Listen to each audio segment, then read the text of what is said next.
Bismillahirrahmanirrahim.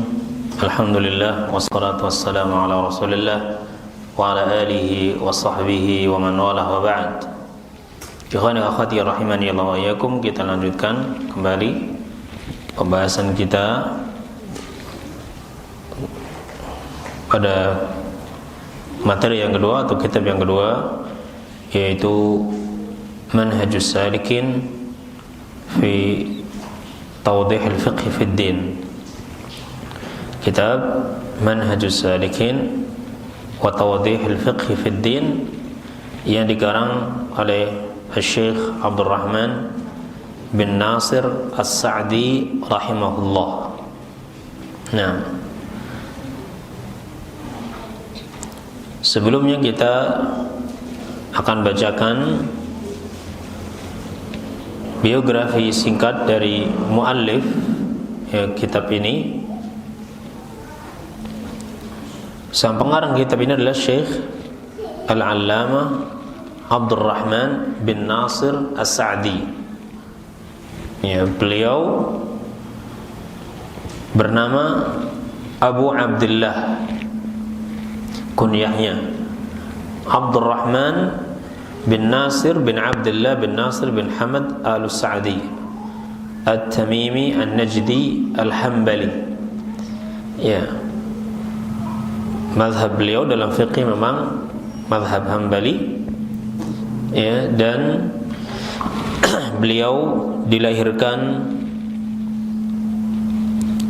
di kota Unaizah di Qasim, ya, di kota Unaizah di Qasim di Arab Saudi pada tanggal 12 Muharram tahun 1307 Hijriah. Ini kelahiran beliau. Beliau ini hidup dalam keadaan yatim sejak kecil, ya, karena ayah beliau meninggal dunia di saat umur beliau 4 tahun, dan ibu beliau juga meninggal dunia di saat beliau umur 7 tahun. Jadi beliau ini yatim ibu dan bapak, ya, bahasa kita yatim piatu. Nah, ya, bahasa kita adalah yatim piatu. Kemudian beliau setelah diurus oleh ibu tirinya, ya, kemudian beliau ketika menginjak dewasa berpindah, ya, tinggal bersama saudara tuanya, ya, yaitu Syekh Hamad bin Nasir As-Sa'di. Nah, maka dimulailah beliau belajar ilmu, ya, dimulai dengan menghafal Al-Quranul Karim, dan beliau berhasil menghafalkan Al-Quranul Karim 30 juz ketika umur beliau menginjak 12 tahun. Dan perhatian beliau terhadap ilmu semakin besar, ya. Beliau semakin bersemangat dalam menuntut ilmu.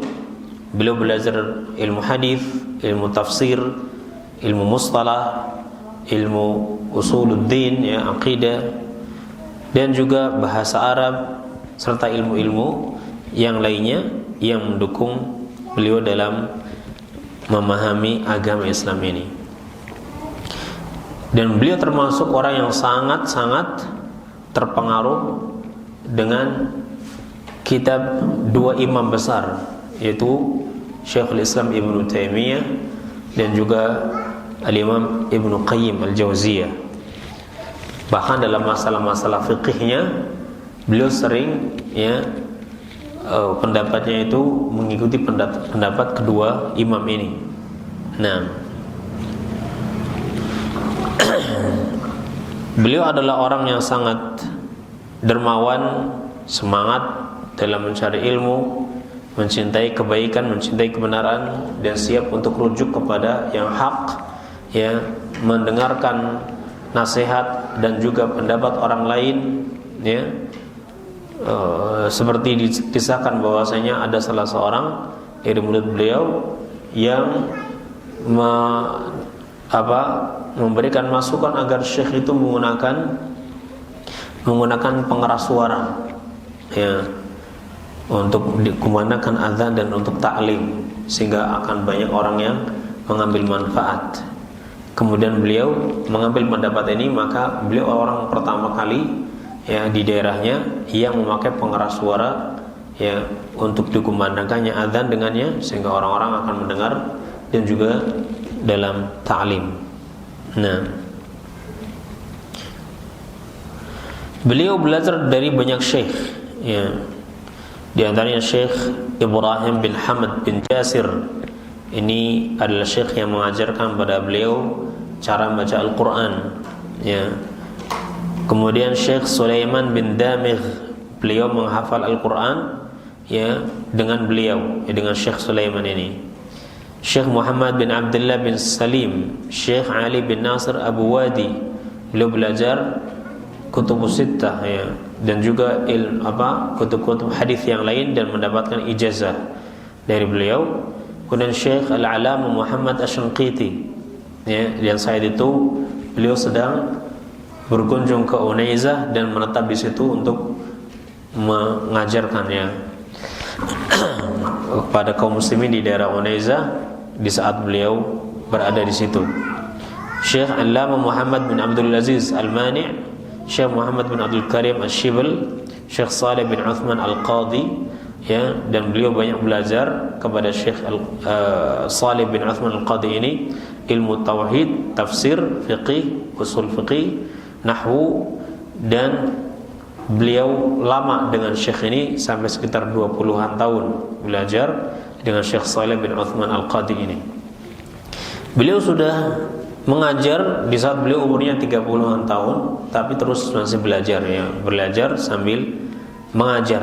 Nah, dan beliau adalah orang yang sangat produktif dalam menulis buku, sehingga karya-karyanya sangat banyak, ya. Di antaranya dalam bidang tafsir beliau punya kitab Taysirul Karimir Rahman fi Tafsir Kalamil Mannan, ya, ini sudah dicetak beberapa kali, ya. Ini kitab dalam tafsir. Kemudian ada Manhajus Salikin fi Tawdih wa Tawdih al-Fiqh fi Din. Ini kitab yang insyaallah akan kita baca bersama. Kemudian Tariqul Wusul ila Ilmil Ma'mul bi Ma'rifatil Qawaid wad Dawabit wal Usul. Kemudian Al-Fatawa As-Sa'diyah yang ada sekitar 3 jilid. Kemudian Irsyad Ulil Albab li Ma'rifatil Fiqhi bi Aqrabit Turuq wa Aysaril Asbab, Bahjatul Qulubil Abrar wa Qurratu Uyunil Akhyar fi Syarhi Jawami'il Akhbar, dalam masalah hadis. Tawdihul Kafiyati Syafiyah, itu penjelasan tentang qasidah nuniyah milik Al-Imam Ibnu Qayyim. Kemudian Al-Qawaidul Hisan li Tafsiril Quran. Kemudian yang dikenal dengan Al-Qawaid As-Sa'diyah, ya, dalam masalah kaidah fikih, ya. Nah, dan yang lain-lain. Nah, ini diantara kitab-kitab yang beliau karang, ya. Dalam masalah tauhid juga ada, nah, Al-Qaulus Sadid, ya, dalam masalah tauhid ini juga dikarang oleh Syekh Abdurrahman bin Nasr As-Sa'di.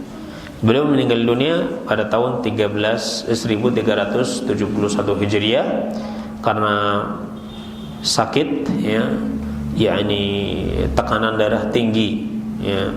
Beliau sakit, terkena tekanan darah tinggi, sempat dibawa ke Syam untuk berobat di sana dan sudah sembuh. Kemudian pulang langsung mengajar lagi, padahal kata dokter jangan dulu, ya. Tapi karena beliau ingin memberikan manfaat yang banyak, akhirnya beliau tidak bisa menahan diri untuk mengajar. Maka beliau mengajar. Kemudian beliau kembali sakit, ya, dan di dalam perjalanan menuju ke Syam itu beliau wafat. Nah, dan beliau wafat di akhir bulan Jumadil Akhirah tahun 1376, ya. Ini wafat beliau tahun 1376. Jadi umur beliau sekitar 76 tahunan. Ya. Berapa? 1376.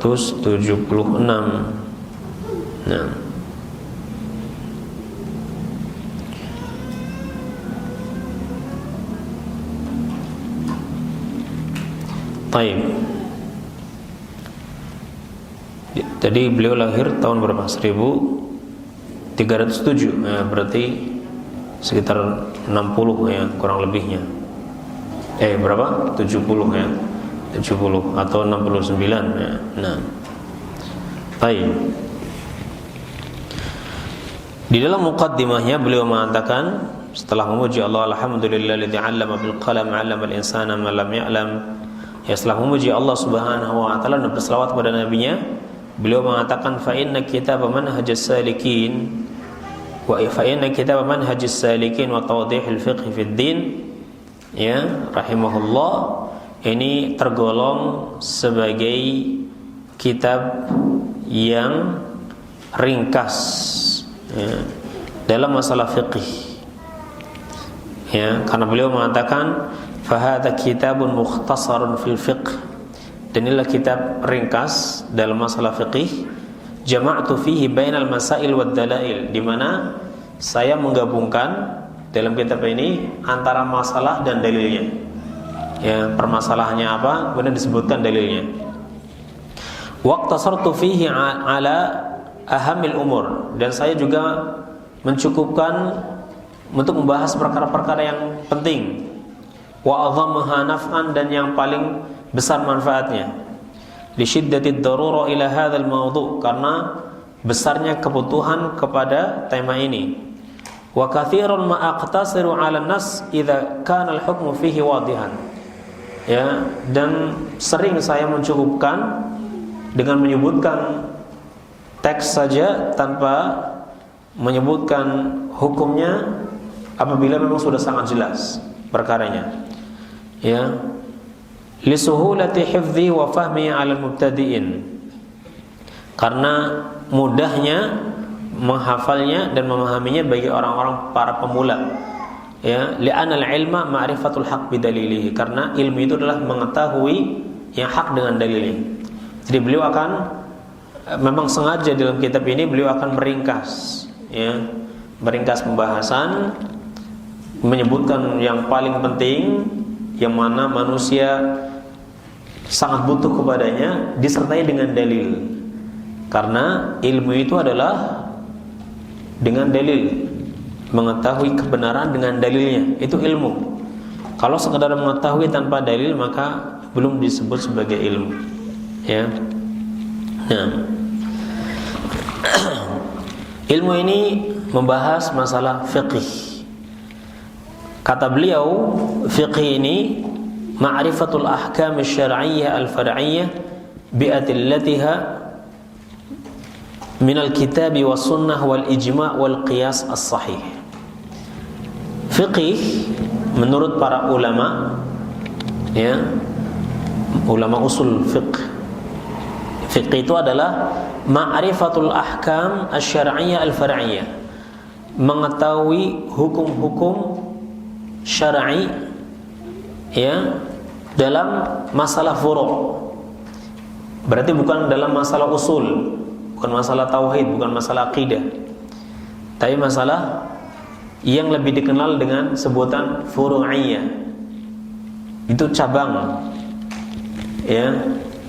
Dikatakan cabang karena dia merupakan cabang dari asal. Ya, karena pokok agama ini adalah tauhid. Dan ibadah itu merupakan cabang daripada keimanan, daripada tauhid. Nabi SAW menyebutkan bahwasanya iman itu 60 atau 70 sekian cabang lebih. Ya. Berarti iman itu bercabang, ada yang pokoknya, ada yang cabangnya. Dan perkara-perkara ibadah itu merupakan cabang daripada keimanan. Dan bukan berarti kalau cabang berarti nggak penting, ya. Karena ada perkara cabang yang masuk dalam cabang tapi kalau tidak diamalkan dia bisa kufur. Seperti sholat misalnya. Ya, sholat kalau orang meninggalkannya dengan sengaja dan dengan meyakini sholat itu nggak penting, nggak wajib, maka dia bisa kufur. Ya, padahal sholat itu oleh para ulama dimasukkan pada masalah furu'iyah. Nah, jadi furu'iyah itu bukan berarti itu tidak menjadi penting, tidak terlalu penting. Tidak ada sesuatu yang tidak penting dalam agama ini. Semua itu penting. Ini hanyalah istilah saja. Ya, ini hanyalah istilah saja untuk memberikan batasan. Ya. Jadi para ulama yang memberikan batasan dalam pembahasan. Ya, bahwasanya apa yang akan dibahas di dalam kitab ini itu bukan masalah tauhid, bukan masalah akidah, akan tapi masalah ibadah yang diistilahkan dengan furu'iyah, dengan usuliyah. Ini hanya sebatas istilah saja ya, istilah para ulama. Para ulama memberikan istilah akidah itu dengan usul dan masalah ibadah dengan furu'. Ya, ini hanya masalah istilah, la musyahata fil istilah, tidak perlu ada perdebatan dalam masalah istilah selama memang maknanya benar ya. Jadi fikih itu adalah mengetahui hukum-hukum syar'i ya pada perkara-perkara furu'iyah bi'adillatiha minal kitab, dengan dalil-dalilnya dari kitab dan sunnah serta ijma' qiyas yang sahih. Nah, jadi mengetahui hukum syar'i tadi dengan dalil-dalil yang benar. Mengetahui hukum syar'i tadi dengan alat yang benar. Alatnya apa? Kitab. Kemudian sunnah. Kemudian ijma'. Kemudian qiyas yang sahih.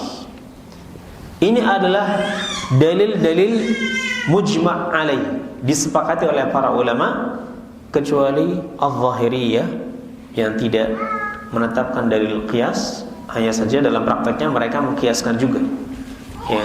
Nah, jadi ini dalil-dalil yang ditetapkan, yang dipakai dalam menetapkan hukum-hukum syar'i ya. Nah, jadi kita akan mempelajari ya masalah ini hukumnya apa ya, hukumnya apa dan dari mana kita mengambil hukum tersebut. Karena di sana ada 4 sumber yang disepakati untuk mengambil hukum ya darinya, yaitu Al-Quran, As-Sunnah, Ijma' dan Qiyas yang sahih. Dan di sana ada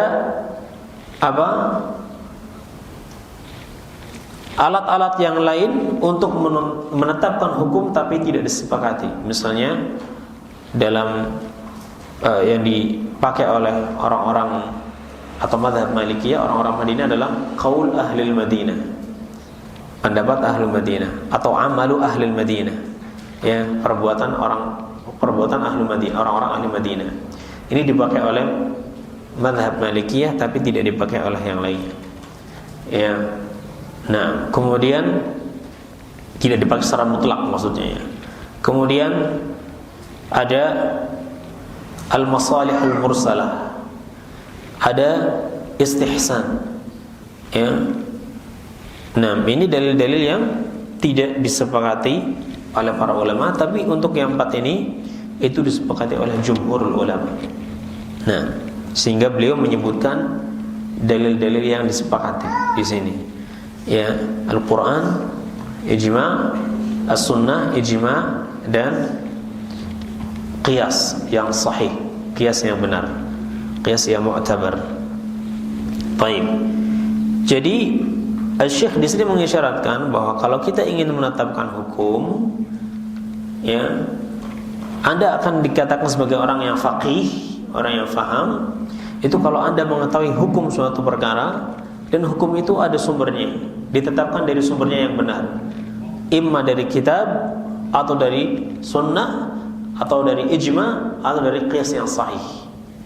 Nah, kalau Anda telah menetapkan hukum tersebut dan ada dalilnya, berarti Anda seorang yang faqih. Nah, Beliau mengatakan wa aqtasiru 'ala al-adillatil masyhurah khaufan min at-tatwil wa idza kanat al-mas'alah khilafiyah iqtasartu 'ala al-qawl alladhi tarajjaha 'indi tab'an lil-adillah asy-syar'iyyah.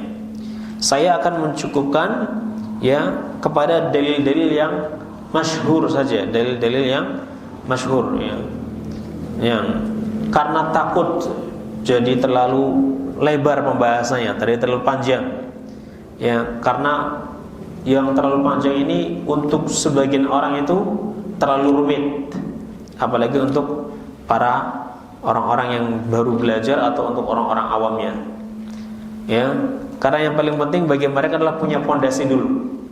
Jadi Syekh di sini ingin membuat pondasi dulu dalam masalah fikih. Nanti untuk perluasannya bisa ya membaca ummahatul kutub, ya, induk-induk kitab yang dibahas secara panjang lebar, ya, disebutkan pendapat-pendapat dan dalil dari masing-masing ya pendapat tadi, kemudian dia akan dibantu untuk mentarjih ya, untuk menguatkan salah satu pendapat yang disebutkan tadi. Kemudian beliau mengatakan apabila masalah ini termasuk masalah yang khilafiyah, maka saya akan menguatkan salah satu pendapat yang menurut saya itu lebih kuat dengan dalil-dalil syar'iyyah. Nah, jadi kalau beliau mendapatkan oh ini termasuk khilafiyah, maka beliau akan menyebutkan satu pendapat saja, ya, tanpa memperpanjang lebar pendapat-pendapat yang lain dengan menyebutkan dalil-dalilnya. Nah, menurut beliau, kata beliau, alladzi tarajjaha 'indi, dan itu yang dituntut orang itu harus mengamalkan sesuatu yang dia anggap kuat, tapi harus dengan dalil-dalil syar'inya. Ya. Tapi perkataan beliau juga mengisyaratkan bahwasanya ya bisa jadi orang lain itu mengambil pendapat yang menurutnya itu lebih kuat, ya, yang berbeda dengan apa yang beliau pandang, ya. Nah, karena ini adalah tabiat ilmu fiqih. Tabiat ilmu fiqih ini pasti ya akan kita dapatkan ada khilafiyah di situ.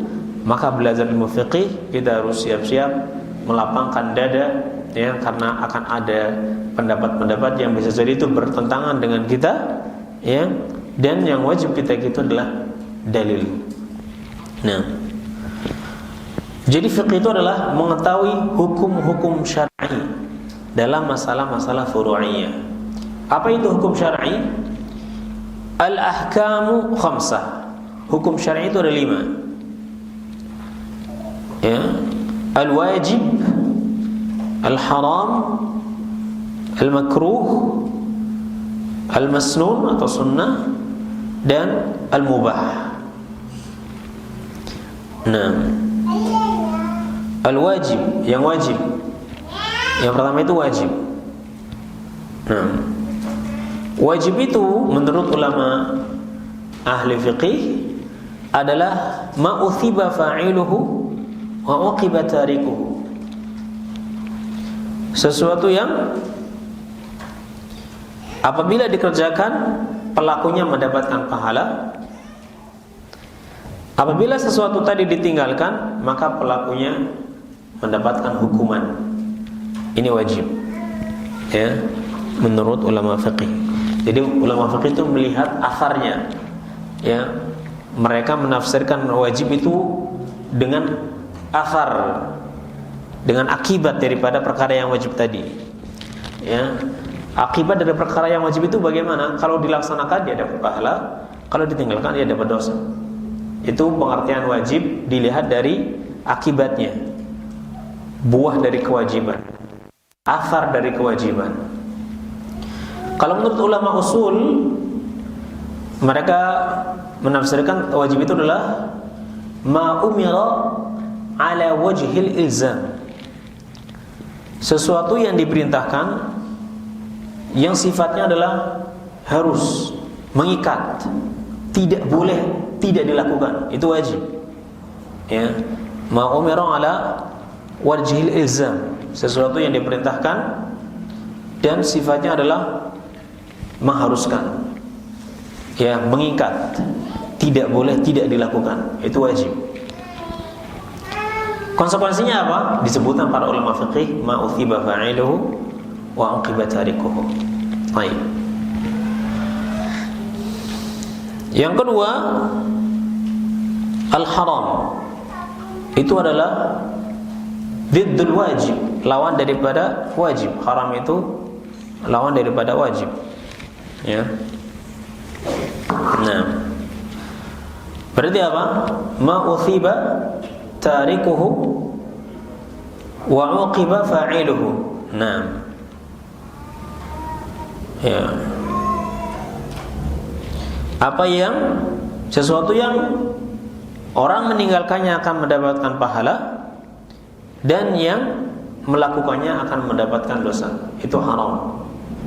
Ya, haram itu sesuatu yang kalau dilakukan, kalau ditinggalkan dia dapat pahala, tapi kalau dia melakukannya mendapatkan dosa. Kebalikan daripada wajib.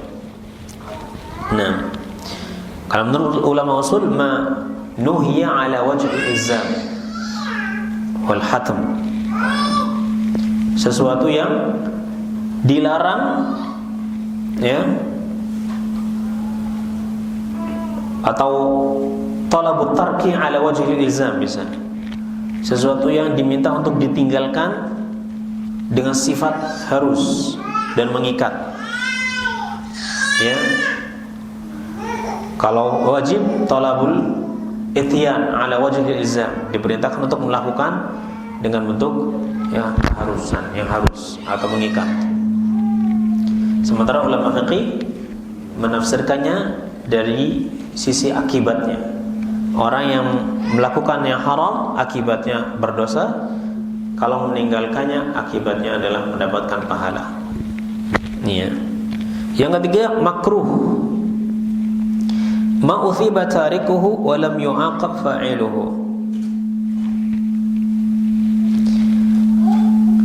Adalah sesuatu yang apabila melakukannya dia akan mendapatkan pahala. Apabila dia meninggalkannya dia akan mendapatkan pahala, dan apabila dia melakukannya maka dia tidak akan dihukum, tidak mendapatkan dosa. Ini makruh menurut ulama fiqih. Ya. Nah, menurut ulama fikih.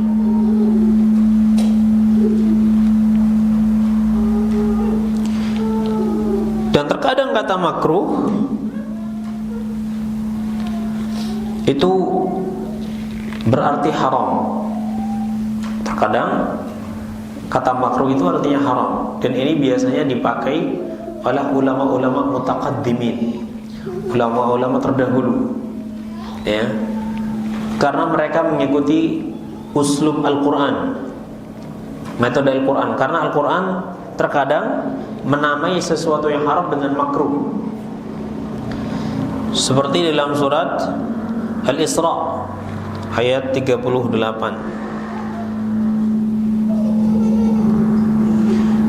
Nah, yang sebelumnya sebelum ayat ini disebutkan tentang hal-hal yang diharamkan. Ya. Nah, seperti wala taqtulu awladakum khasyata imlaq. Ya, janganlah kalian membunuh anak-anak kalian karena takut fakir. Kemudian wala taqrabu zina, jangan kau mendekati perbuatan zina. Wala taqtulu nafsal lati harramallahu illa bil haqq, jangan membunuh jiwa yang Allah haramkan kecuali dengan kebenaran. Wala taqrabu malal yatim, jangan kalian mendekati harta anak yatim. Ya, wa auful kaila idza qiltum. Ya, wa aufu bil ahdi, tunaikan janji. Wa auful kaila, ya, sempurnakan timbangan. Wala taqfu ma laysa laka bihi ilm, jangan berbicara sesuatu yang kamu tidak punya ilmu. Ya. Kemudian wala tamshi fil ardi maraha, janganlah kau berjalan di muka bumi dengan penuh kesombongan. Kullu dzalika kana sayyi'uhu 'inda rabbika makruha.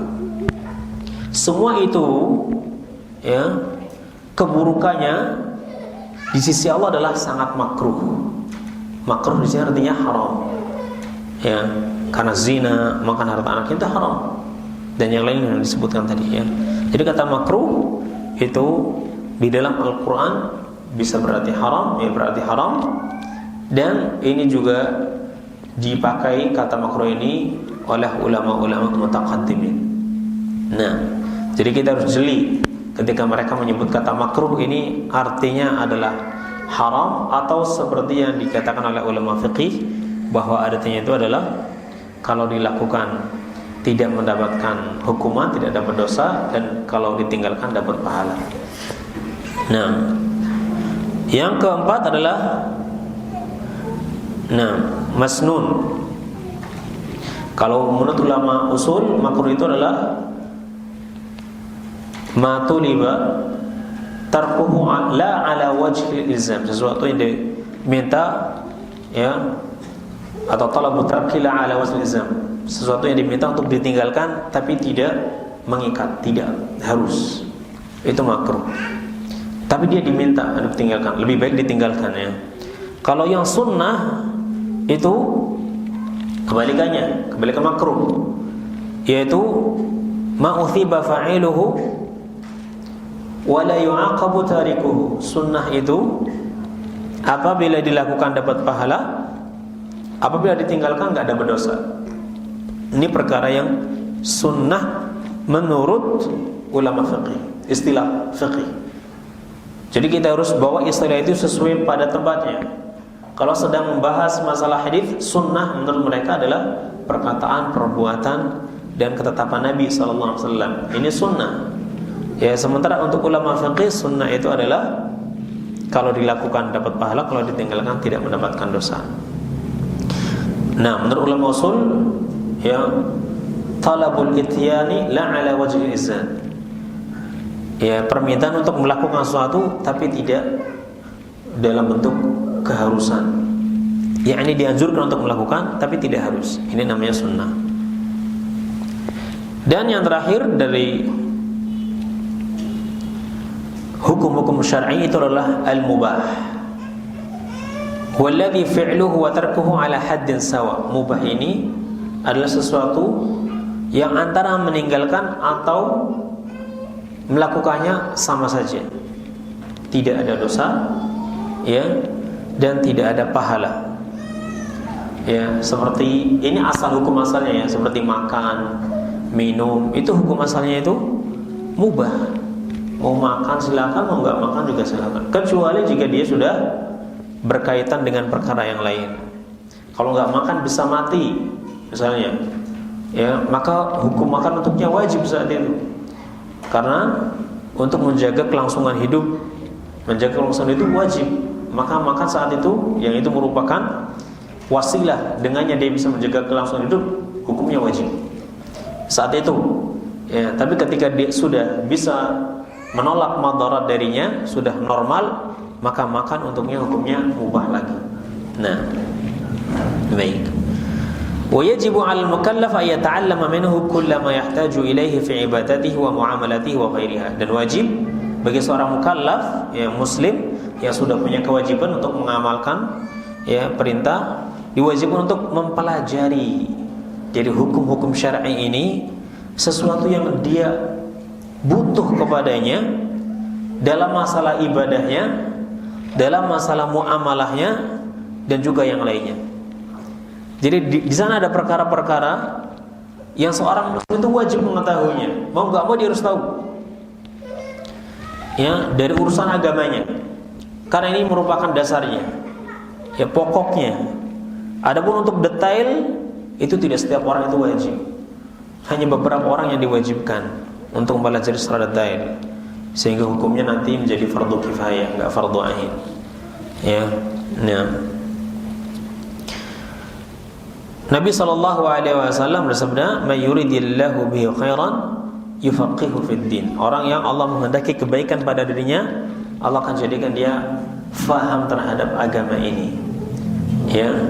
Dan kebaikan antara satu dengan yang lainnya berbeda-beda tingkatannya. Ya. Kembali pada perbedaan tingkatan dalam keilmuan dan dalam pengamalannya. Orang semakin berilmu dan semakin banyak amalnya, maka kebaikannya semakin banyak.